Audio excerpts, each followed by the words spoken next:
মানুষের মধ্যে কি উদ্দীপনা, মানুষের মধ্যে কি একতা। আজকে পশ্চিমবঙ্গের দ্বিতীয় রাত দখলের লড়াই, জুনিয়র ডাক্তারদের ডাকে যে রাত দখলের লড়াই আজকে তারা ঘোষণা করেছিলেন, তাতে মানুষের যে একতা, মানুষের যে উদ্দীপনা আজকে দেখা গেল, সেটা আলোড়ন ফেলে দেওয়ার মতো। নমস্কার দর্শক বন্ধু, আমি শঙ্কর, আপনারা দেখছেন দশের খবর, বাংলার খবর, বাঙালির খবর। আপনারা ইতিমধ্যেই জেনে গেছেন সুপ্রিম কোর্টে যে হিয়ারিংটি হওয়ার ছিল আরজি করের মামলার, সেটি 5 তারিখে হচ্ছে না।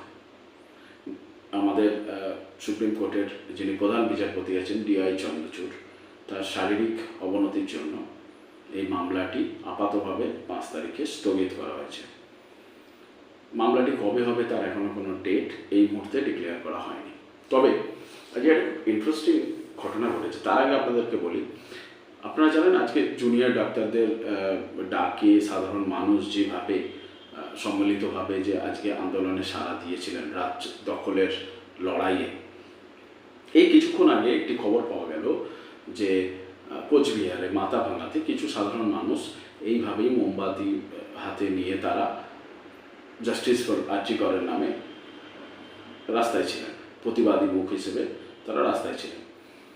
তো সেখানে কিছু দুষ্কৃতী এসে তাদের উপরে হামলা চালায় এবং ছেলে, মেয়ে, বৃদ্ধা, বৃদ্ধ কাউকেই তারা ছাড়েনি।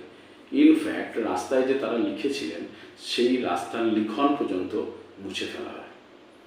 আরেকটি ইন্টারেস্টিং খবর আপনাদেরকে দিই, সন্দীপ ঘোষ একটি স্পেশাল কেস নিয়ে, মানে এই আরজি করেরই একটি কেস নিয়ে সুপ্রিম কোর্টে যায়। সুপ্রিম কোর্টে তার লয়ার বলে যে হাইকোর্ট তো আমাদের কথা শোনেনি। তার পরিবর্তে সন্দীপ ঘোষের একটি মামলা আছে, 6 তারিখে হিয়ারিং আছে এবং এটি স্পেশাল কেস হিসেবে সুপ্রিম কোর্ট তাদের নিজেদের দখলে নিয়েছে।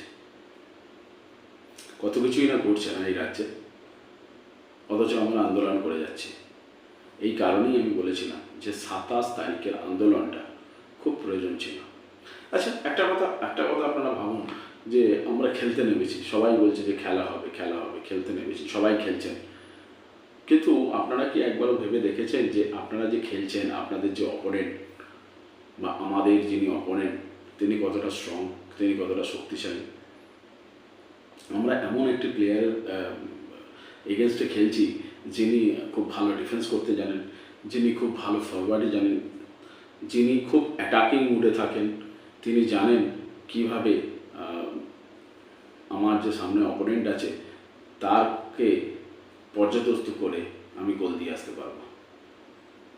আসলে ব্যাপারটা সেটা নয়। ব্যাপারটা জানেন তো যে আমরা সব জিনিসটার মধ্যেই একটা রাজনীতিকরণ করছি, সব জিনিসটার মধ্যে আমরা একটা রাজনীতিকরণ করেই চলেছি।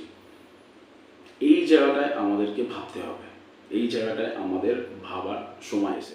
একজন সাধারণ মানুষ হিসেবে আমি মনে করি যে যদি আমাদের সুবিচার পেতে হয়, যদি আরজি করের বিচার চাই, যদি আমাদের জাস্টিস করতে হয়, তাহলে আমাদের আন্দোলনের রূপরেখাটাকে চেঞ্জ করতে হবে।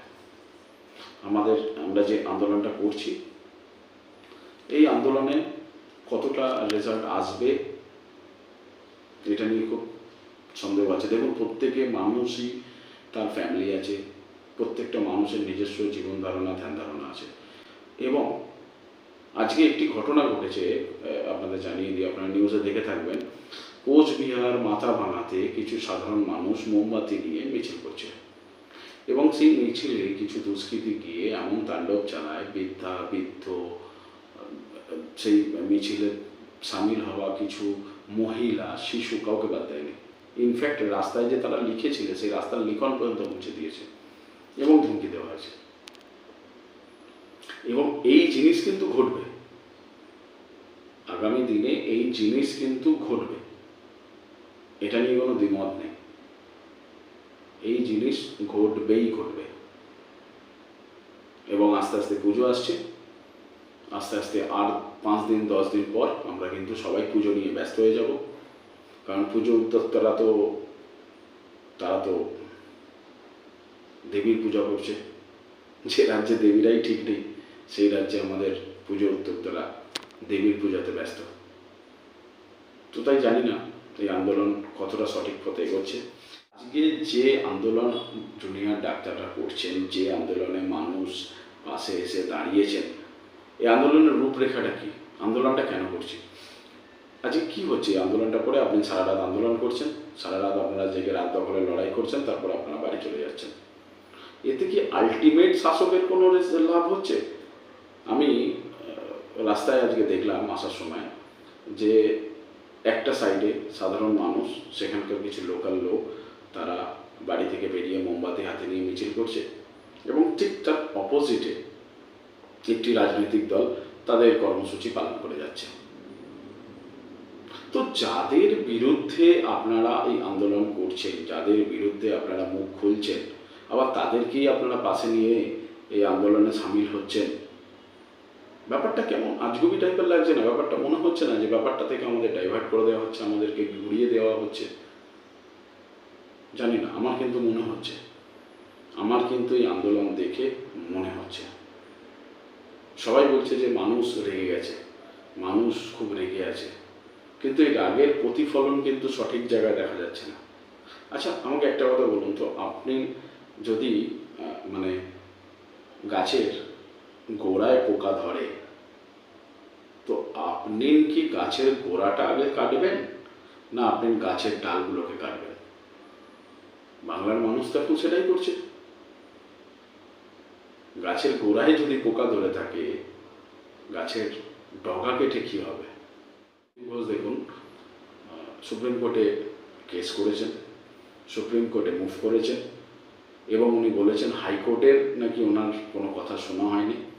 এই সন্দীপ ঘোষের একটি ডেট আছে এই 6 তারিখে, 5 তারিখ আজকে ডেট ছিল আর্জি করেন, সেটি তো হচ্ছে না, আপনারা সবাই ইতিমধ্যে জেনে গেছেন। কিন্তু 6 তারিখে সন্দীপ ঘোষের একটি হিয়ারিং আছে সুপ্রিম কোর্টে। কি অদ্ভুত আমাদের দেশ, কি অদ্ভুত আমাদের সিস্টেম। আমরা কখনো বলছি সেটিংয়ের তত্ত্ব দিচ্ছি, কখনো আমরা গটাবের তত্ত্ব দিচ্ছি। কি আমরা কেন করছি? অথচ দেখুন আমাদের রাজ্যে কিছু সিপিএম নেতাকে দেখুন, তারা কিন্তু আবার সরাসরি এসে মমতা ব্যানার্জির বিরুদ্ধে কোনো কথা বলছেন না, তারা কোনো কথা।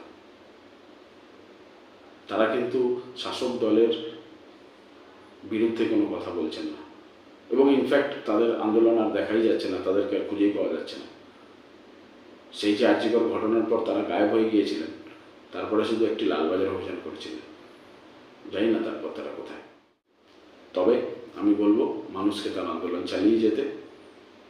তবে এইভাবে আমাদের রাজ্যে জাস্টিস কতটা পাওয়া কতটা সোজা হবে, জাস্টিস আদৌ পাওয়া যাবে কিনা, যেখানে সমস্ত এভিডেন্স টেম্পার্ড করে দেওয়া হয়েছে, সমস্ত এভিডেন্স